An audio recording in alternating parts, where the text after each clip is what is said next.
जय हिंद दोस्तों। उत्तराखंड वनदुर्गा का जो पेपर हमने सॉल्व किया था, आज उसका हम पार्ट 2 सॉल्व करेंगे। पार्ट 2 में हमारा पहला है मैथमेटिक्स जो पार्ट सी है, ठीक है। इसके बाद बायोलॉजी आएगा, उसको भी हम आज ही कवर कर जाएंगे। तो स्टार्ट करते हैं। क्वेश्चन नंबर 50वां दिया क्या है, दो पासे एक साथ फेंके जाते हैं तो एक पासे पर 2 का गुणक व दूसरे पासे पर 3 का गुणक आने की प्रायिकता क्या होगी, ठीक है। तो आप देखो, एक पासे में कौन कौन से नंबर होते हैं, एक होता है, 2, 3, 4, 5, 6, 6 होते हैं। दूसरे पासे पर भी कितने होंगे, 6, 1, 2, 3, 4, 5, 6। अब टोटल निकालेंगे तो 6 गुणा 6 टोटल 36 होता है। कितना होता है, 36 होता है। लेकिन एक पासे पर 2 आने की संभावना है, तो 2 का गुणक 2 आ सकता है, 4 आ सकता है, 6 आ सकता है, ठीक है। और दूसरे पासे पर 3 का गुणक, तो 3 आ सकता है और 6 आ सकता है। यानी कि 1, 2, 3, 4, 5, यानी कि 5/36 आपका आंसर हो जाएगा। तो option number A correct answer होगा। नेक्स्ट क्वेश्चन देखते हैं, क्वेश्चन नंबर 51। यदि समांतर चतुर्भुज एबीसीडी का परिमाप 28 सेंटीमीटर है, तब आपको निकालना कि x बराबर क्या होगा, y बराबर क्या होगा। तो परिमाप क्या होता है, परिमाप होता है 2x प्लस वाई होता है, ठीक है। यहाँ पर x की जगह x प्लस वाई दे रखा है, y की जगह दे रखा है प्लस का 2y प्लस 2, ये दे रखा है आपको 28 के इक्वल, ठीक है। ये 2 से इसको काटेंगे, 14 बार कट जाएगा। कितनी बार कटेगा, ये 14 बार कट जाएगा, ठीक है। तो यहाँ से आप इसको जोड़ेंगे, x और x, यहाँ पर x प्लस 2y और ये हो जाएगा 3y प्लस 2 इक्वल टू 14 हो जाएगा। उस तरफ जाएगा तो ये हो जाएगा x plus 3y equal to 12। तो इक्वेशन यहाँ पर लिख देते हैं, x plus 3y equal to 12। अब आपको x की जगह पर वो नंबर रखना है और y की जगह पर वो नंबर रखना है, ताकि जोड़ के कितना आ जाए, 12 आ जाए। एक बार हम ऑप्शन नंबर सी को ट्राई करते हैं। तो x बराबर अगर हम 6 रखते हैं और y की जगह भी हम क्या रखते हैं, 2 रखते हैं, तो 3 इंटू 2, तो 6 प्लस 3 दूनी 6, 6 प्लस 6 12, 12 इक्वल टू 12। तो आपका ऑप्शन नंबर सी क्या हो जाएगा, करेक्ट आंसर, ठीक है। तो करेक्ट आंसर क्या हो रहा है, ऑप्शन नंबर सी हो रहा है। नेक्स्ट क्वेश्चन देखते हैं, क्वेश्चन नंबर 52। 52 क्या कह रहा है, यदि बिंदु 1, 2, 2, 7, 4 और k0 संरेखी है तब k का मान है। ये सारे क्वेश्चन मैं आपको लगभग सॉल्व करवा चुका हूँ, ठीक है। तो इसके लिए आपको फॉर्मूला लगता है 1/2 x1 y2 माइनस y3, ठीक है। फिर लगता है आपका दूसरा x2, यहाँ पर लगेगा y3 माइनस y1, और फिर लगेगा आपका प्लस का x3 और y1 माइनस y2, ये फॉर्मूला लगता है। यहाँ पर हमारा x1 दे रखा है 1, x2 दे रखा है 7, जो आगे वाले होते हैं वो x1 होते हैं, पीछे वाले y1 हुआ है, y वाले टर्म हो जाते हैं, ठीक है। तो 1/2, और ये संरेखी है कह रहा था, इसका मतलब इक्वल टू आप इसको 0 कर देना। तो यहाँ से 1/2 पूरा का पूरा क्या हो जाएगा, 0 हो जाएगा। अब x1 की जगह हम क्या रखेंगे, देखो 1/2 0 हो जाएगा, क्योंकि इस तरफ मल्टीप्लाई आ जाएगा तो 0 हो जाएगा। तो x1 की जगह हमारा 1 है, 1, और y2 की जगह हमारा कितना है, 4 है, और y3 की जगह हमारा 0 है, पहला ये हो जाएगा। फिर है हमारा x2, बीच में क्या आता है, बीच में यहाँ पर प्लस का चिन्ह होता है, यहाँ पर प्लस हो गया। उसके बाद फिर क्या है आपका x2, x2 की जगह हमारा कितना है, 4 है, सॉरी 7 है। तो x2 7 हो गया, तो यहाँ से 7। उसके बाद हम निकालेंगे y3, y3 कितना है, y3 है 0 और माइनस y1, y1 कितना है, 2 है, 0 माइनस का 2 हो जाएगा। फिर प्लस करेंगे, k है, x3 कितना है, k है, और फिर है हमारा y1 माइनस y2, y1 दे रखा है हमें कितना, 2, और y2 दे रखा है 4, 2 माइनस का 4, ठीक है। तो यहाँ से सॉल्व करते हैं, तो ये कितना होते हैं देखते हैं। यहाँ पर इसको मिटाते हैं, 1 माइनस 4, यहाँ पर नॉर्मल 4 हो जाएगा, ठीक है। कितना हो जाएगा, ये 4, ये हो जाएगा 4, ठीक है। और उसके बाद फिर प्लस का दे रखा है यहाँ पर, ये 7, और ये 0 माइनस 2 तो माइनस का 14 हो जाएगा, 7 दूनी यहाँ पर माइनस का 14 लिख देते हैं। और उसके बाद यहाँ से k है, 4 में से 2 घटाएंगे तो कितना आ जाएगा, माइनस का 2k।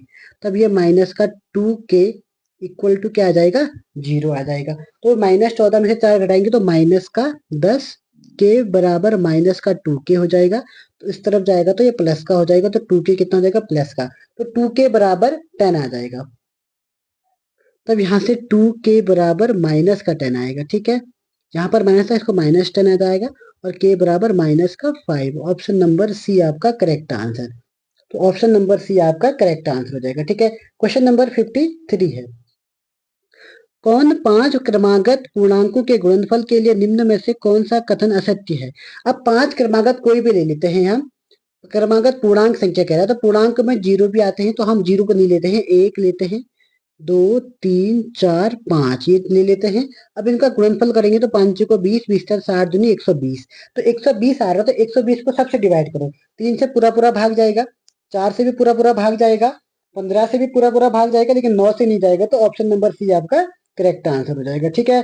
नेक्स्ट क्वेश्चन देख रखा है, पी क्यू आर में क्यू समकोण है, तो P R plus Q R 25 centimetre है, तो पी क्यू 5 सेंटीमीटर है, तब कॉस पी का मान निकालना है, ठीक है। तो कॉस पी आपको नॉर्मली निकालना है, सबसे पहले ये निकालना है आपको, ये है आपका क्यू, इसको हम पी मान लेते हैं, इसको हम आर मान लेते हैं, ठीक है। तो क्यू समकोण है कह रहा है, और ये पी क्यू, पी से लेकर क्यू तक 5 दिया है, ठीक है।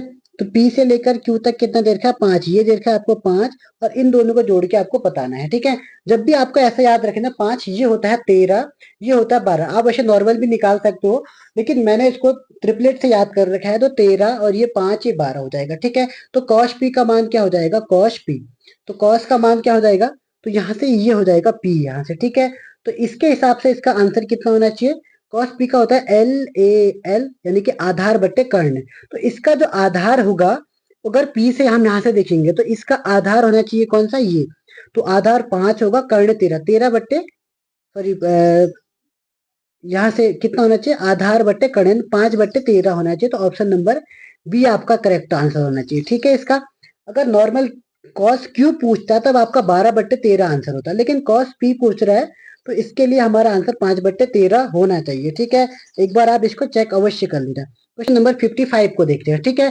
तो 4 से देखो, एक बेलन परिधि जिसकी 8 सेंटीमीटर तथा लंबाई 21 सेंटीमीटर है, प्रति सेकंड 9 चक्कर की दर से एक समान गति से बिना फिसले 4 से 1/2 सेकंड तक लुढ़कता है, तो बेलन द्वारा 4 से 1/2 सेकंड में तय की गई दूरी निकालनी है, ठीक है। तो सबसे पहले 4 से जो टाइम निकाल दो, 4 से 1/2 का मतलब होता है 4.5 सेकंड, ठीक है। तो ये हो गया इसका टाइमिंग। अब क्या कर रहा है, 4.5 कितना, 9 चक्कर लगा दो, तो गुणा कर दो 9 से, जैसे इसको गुणा 9 करेंगे तो आपका आंसर आएगा 40.5 आ जाएगा, ठीक है। अब कुल दूरी का जो फॉर्मूला होता है, कुल दूरी बराबर होता है एक चक्कर में तय की गई दूरी और कुल चक्कर, तो यानी कि एक चक्कर में तय की गई दूरी जो परिधि दी होगी उसको निकालना है।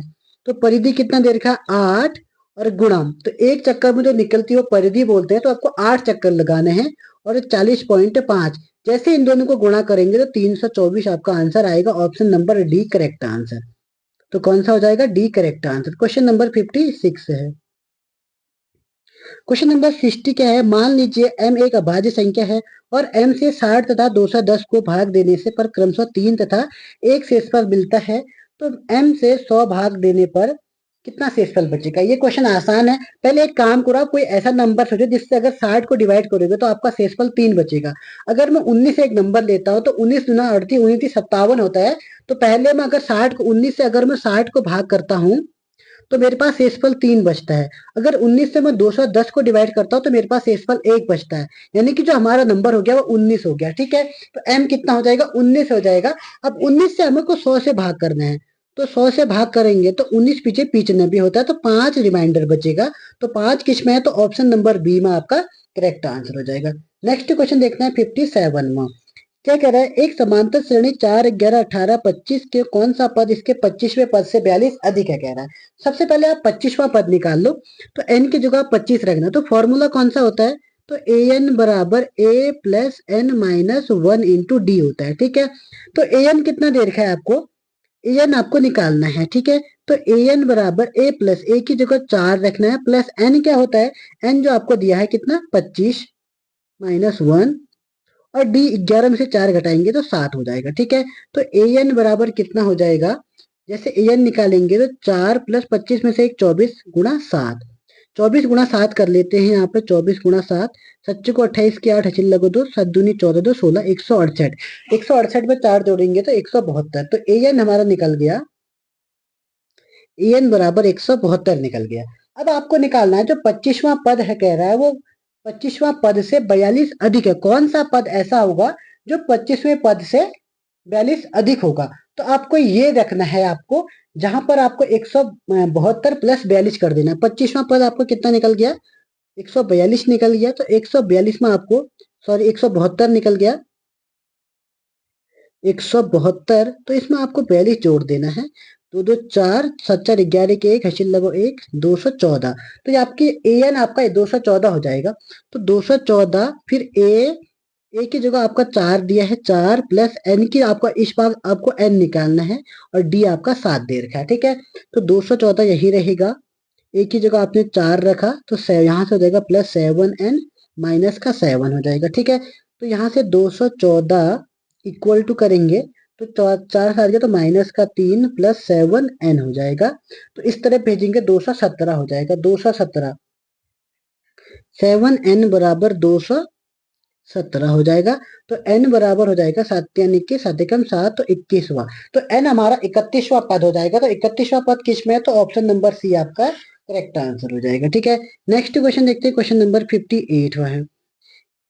ए बी यदि 6 सेंटीमीटर है, सी डी अगर 8 सेंटीमीटर है, दो समांतर जीवाएं हैं, तो 5 सेमी त्रिज्या वाले वृत्त के केंद्र दोनों ओर है, तो तब जीवाओं के बीच की दूरी कितनी होती है?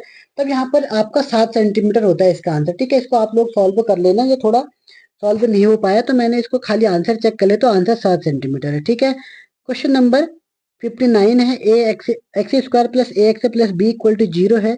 तो विचार कीजिए कि निम्न में से ए और बी के स्थानांतर के लिए हम क्या करें, द्विघात समीकरण का मूल एक धन पूर्णांक होगा। तो इसके लिए पूर्णांक कौन सा होता है? तो ये होता है आपका ऑप्शन नंबर सी, a√2। मैंने बाकी सब ट्राई किया, आप लोग ट्राई करना, a की जगह -2 रखना, b की जगह 1 रखना, ठीक है। तो इसमें से अगर a की जगह -2, दोनों के दोनों पॉजिटिव आ जा रहे थे, इससे भी दोनों के दोनों पॉजिटिव आ रहे थे, इससे नेगेटिव आ जा रहे थे, तो आपका ऑप्शन नंबर सी ही करेक्ट आंसर होगा। नेक्स्ट क्वेश्चन देखते हैं, क्वेश्चन नंबर 60। 20 और 46 के मध्य सभी अभाज्य संख्याओं का, ठीक है। 20 और 46 के मध्य अभाज्य संख्या कौन कौन सी होती है? एक हो जाएगा 23, 23 के बाद हो जाता है 29, फिर होता है 31, 31 के बाद कौन सा हो जाएगा? 31, 32, 33, 35, 37, फिर हो जाता है 41, फिर हो जाएगा 43। बस इतने ही तो होते हैं, 1 2 3 4 6 हो जाएंगे।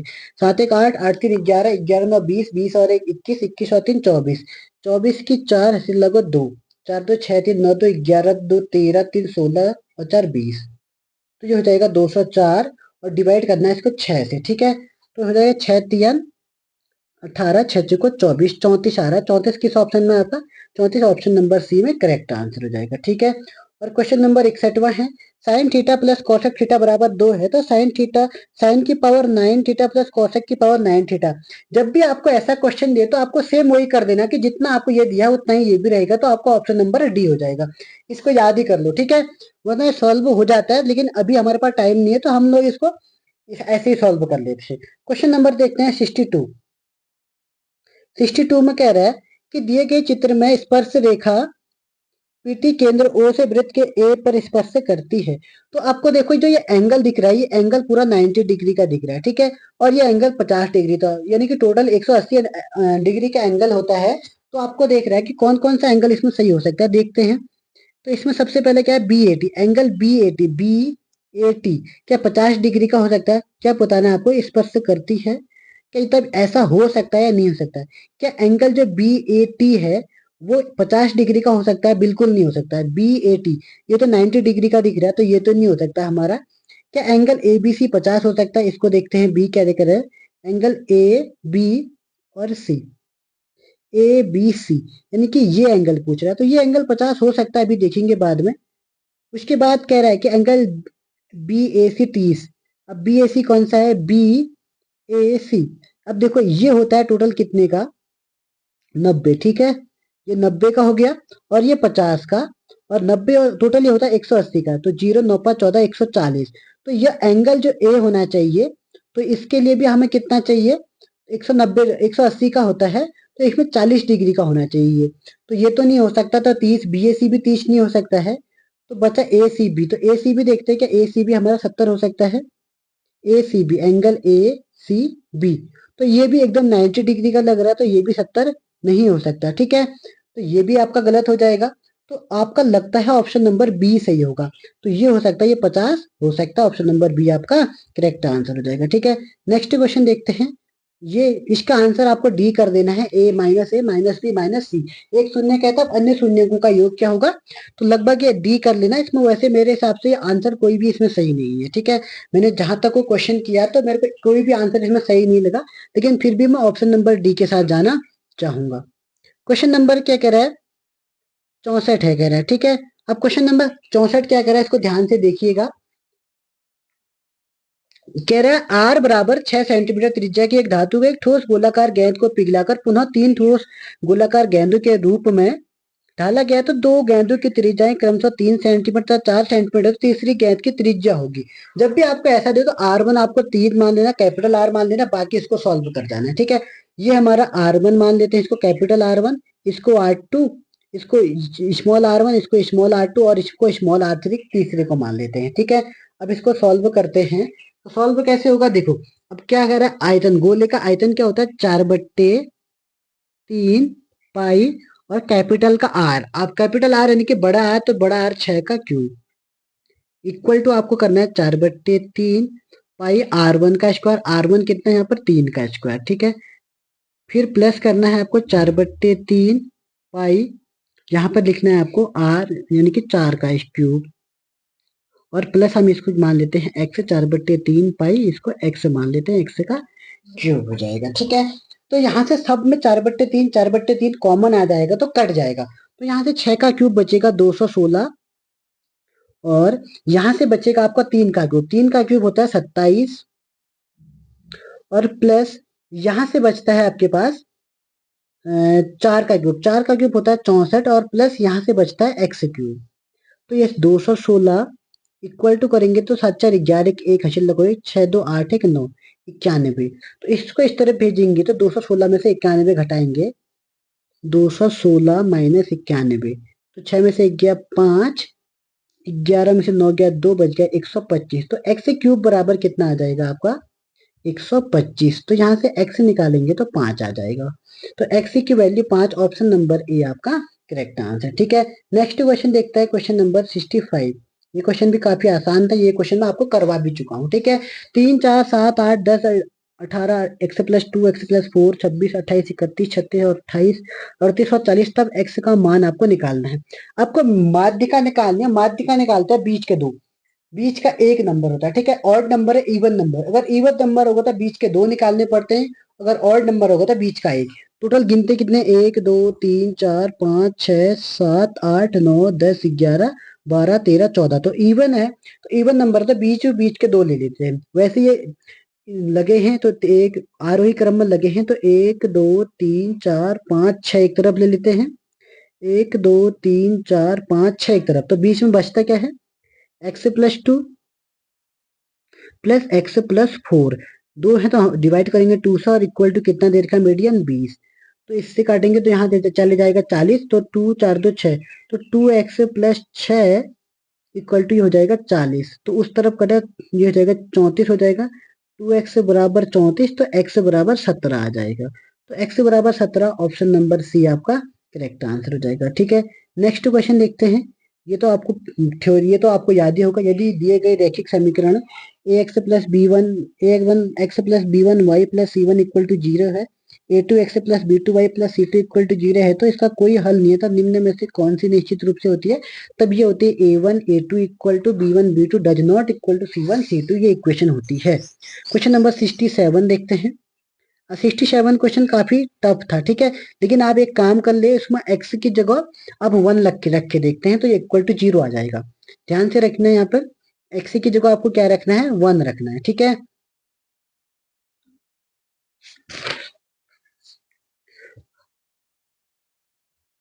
क्वेश्चन नंबर 67 को देखते हैं।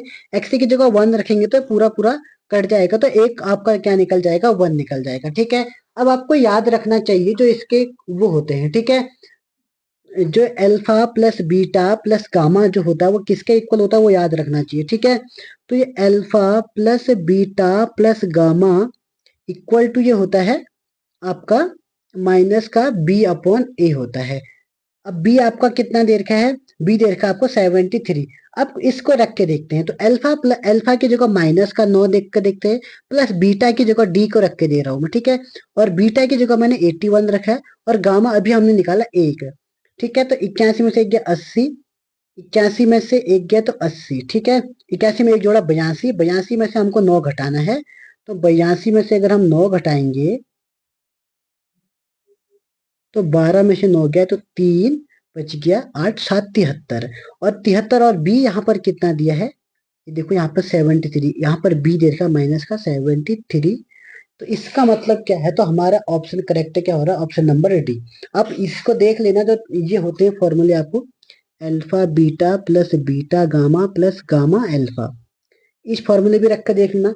एक फॉर्मूला होता है alpha beta gamma equal to होता है यहाँ पर माइनस का, सॉरी सी अपॉन ए होता है ना, डी अपॉन ए। तो डी कितना है 729, तो 700 माइनस का डी अपॉन ए होता है। तो अल्फा की जगह 1 रख देते हैं, 81 गुना 9 करते हैं तब भी 729 आता है, 729 माइनस का, और डी माइनस का 729 देर का, तो यहाँ से भी हम इसको प्रूव कर सकते हैं। तो आपका option number D correct answer हो जाएगा। नेक्स्ट क्वेश्चन देखते हैं। दो अपरिमेय संख्याओं का गुणनफल हमेशा अपरिमेय संख्या होता है या हमेशा परिमेय संख्या, एक वास्तविक संख्या एक अपरिमेय संख्या हो सकती है, ठीक है। देखो दो अपरिमेय संख्या माना √2 भी एक अपरिमेय संख्या है, √2 भी, इन दोनों को गुणा करता है तो नॉर्मल 2 आ सकता है। तो इसका मतलब क्या है, कभी कभी परिमेय संख्या भी आ सकती है, तो ऑप्शन नंबर डी आपका करेक्ट हो जाएगा। नेक्स्ट क्वेश्चन देखते हैं, क्वेश्चन नंबर 69 है। तो इस 69 को आप कैसे सॉल्व करना है, 100 प्रेक्षणों का माध्य आपको दिया गया है कितना, 35 पाया गया। यदि गलती से 73 तथा 74 के स्थान पर दो प्रेक्षण 37 व 47 लिए गए थे तो सही माध्य क्या होगा।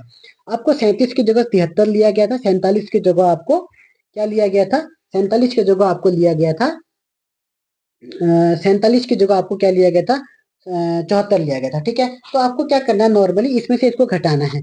जैसे ही हम क्या करते हैं, 73 में से 37 घटाते हो, हमारे पास बचता है 36। और अगर हम 47 74 में से 47 घटाते हैं तो हमारे पास बचता कितना है, तो हमारे पास बचता है 27। तो दोनों को जोड़ेंगे, 7 6 13 की नचल कोई 3 2 5 1 6, तो कितना आता है 63 आता है, ठीक है। तो 63 को आपको क्या करना है, और 100 परीक्षण 35 माध्य, तो इनको गुणा करना है। तो 3500 में से हमें 63 माइनस करना है, सॉरी 63 जोड़ना है, 3 6 5 3, तो 3563, और इसको डिवाइड कर देना है किससे, 100 परीक्षणों से।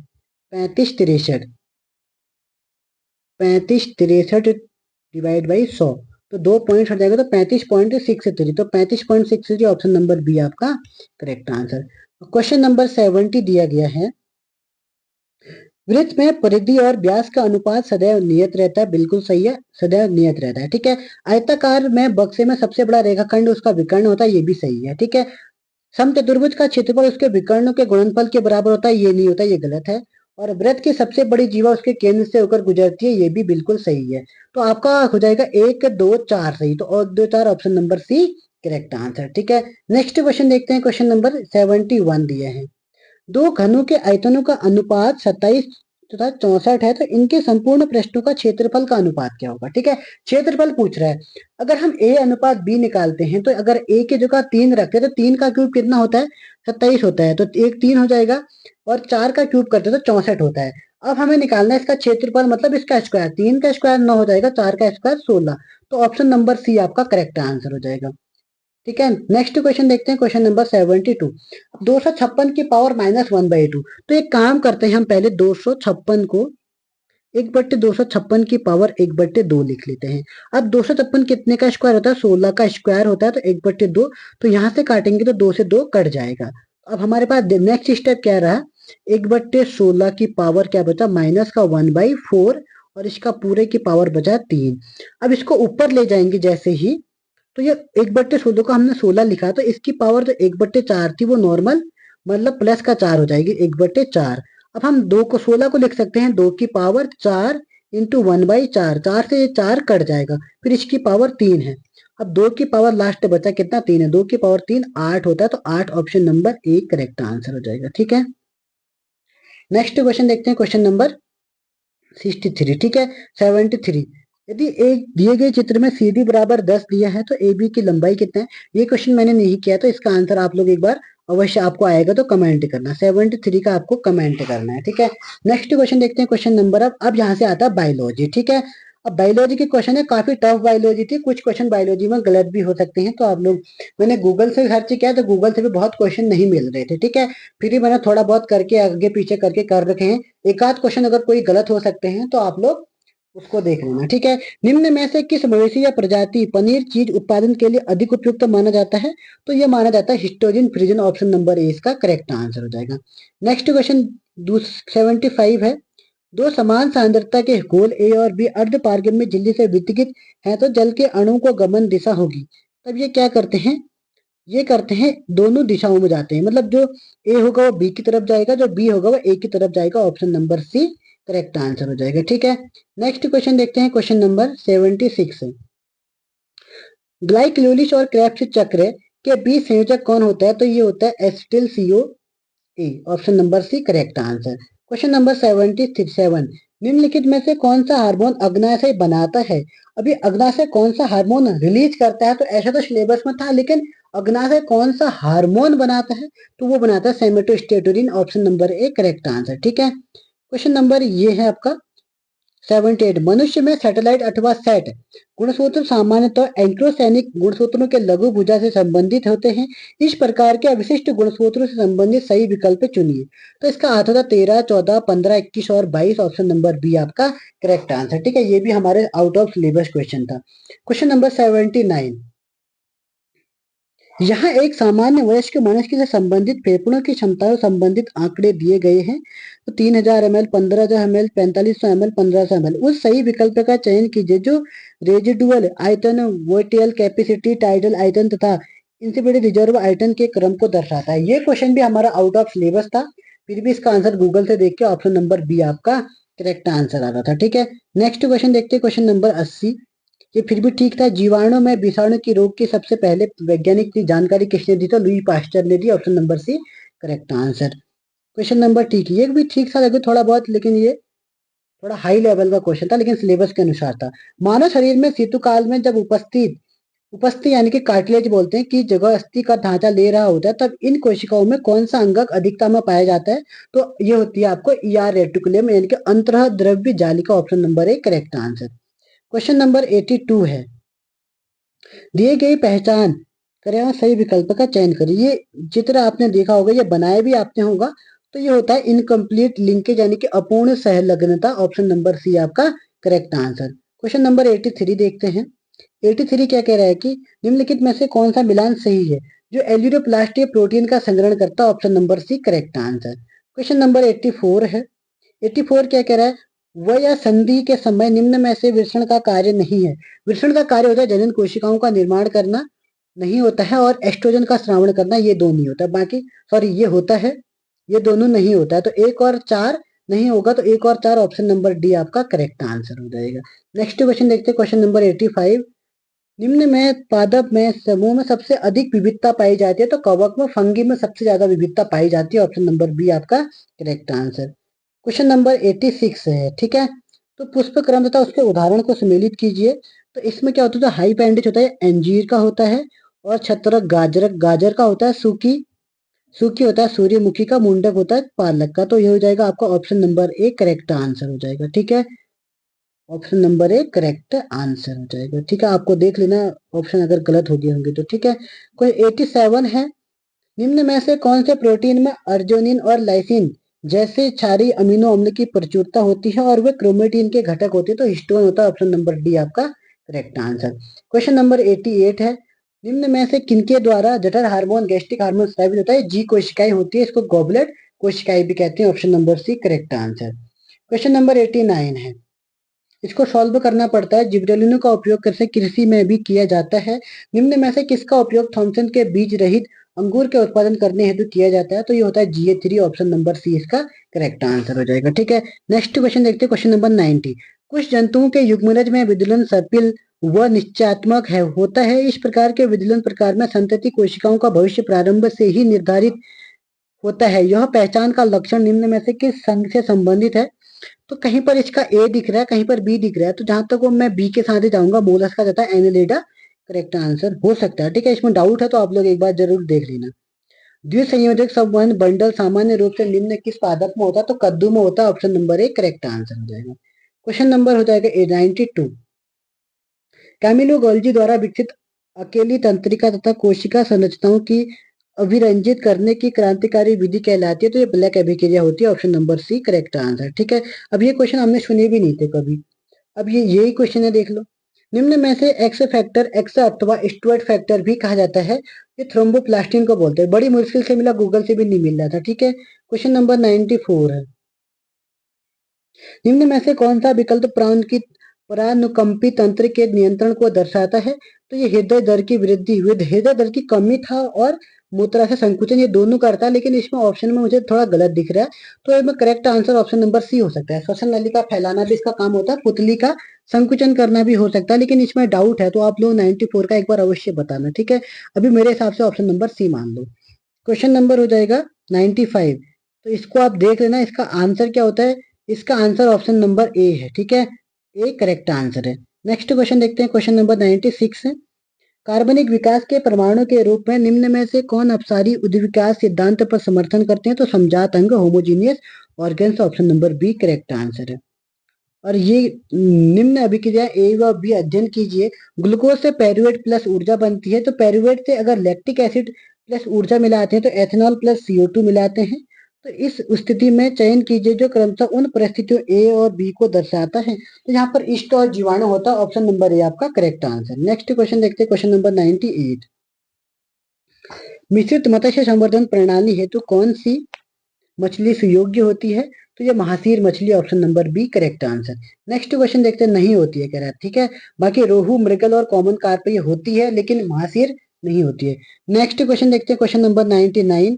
तो इसका आंसर मैं पहले के साथ जाना चाहूंगा, फ्लोइन पैरेन्काइमा, सीव प्लेट, कंपेनियन सेल और सीव ट्यूब। एक बार चेक कर लेना, कोई 3 भी कह रहा था, लेकिन पहला ही इसका सही हो सकता है। Question number 100। नीचे दो वक्तव्य दिए गए हैं, एक कथन और एक कारण दिया गया है। अधिकांश दैनिक जो आदतें क्रियाएं प्रतिक्रिया प्रतिवर्त होते हैं, बिल्कुल सही है। संगीत वाद्य यंत्र को बजाना एक अनुबंधित प्रतिवर्त है। ये दोनों का कंसेप्ट कहीं से सही नहीं लग रहा। ए तो सही लग रहा, आर भी सही लग रहा, ए सही, पर सही स्पष्टीकरण नहीं लग रहा, तो ऑप्शन नंबर बी के साथ जाऊंगा। ठीक है, तो ये आपका हो जाएगा बी करेक्ट आंसर। तो ये हमारे 100 क्वेश्चन कंप्लीट हो गए हैं। पूरा हमने जो वनदुर्गा का पेपर था वो सॉल्व हो चुका। ठीक है, कुछ क्वेश्चन इसमें गलत भी हो सकते हैं, क्योंकि हमने अपने हिसाब से क्वेश्चन, बायोलॉजी के क्वेश्चन में खासतौर पर डाउट है, बाकी मैथ के तो ठीक होंगे मुझे भरोसा है, लेकिन बायोलॉजी के कुछ क्वेश्चन थोड़ा बहुत आगे पीछे हो सकते हैं, तो आप लोग इसको जरूर चेक कर लेना। ठीक है, तो आज की क्लास में हम इतना ही देखते हैं। अब हम बात करेंगे उत्तराखंड पुलिस की। ठीक है, उत्तराखंड पुलिस की जो मॉक टेस्ट हैं वो हम कंप्लीट कराएंगे। तो ये आज कल से हम उत्तराखंड पुलिस की क्लास कवर कराएंगे। ठीक है, तो आज के लिए इतना ही, फिर मिलेंगे नेक्स्ट क्लास में। तब तक के लिए जय हिंद, जय उत्तराखंड।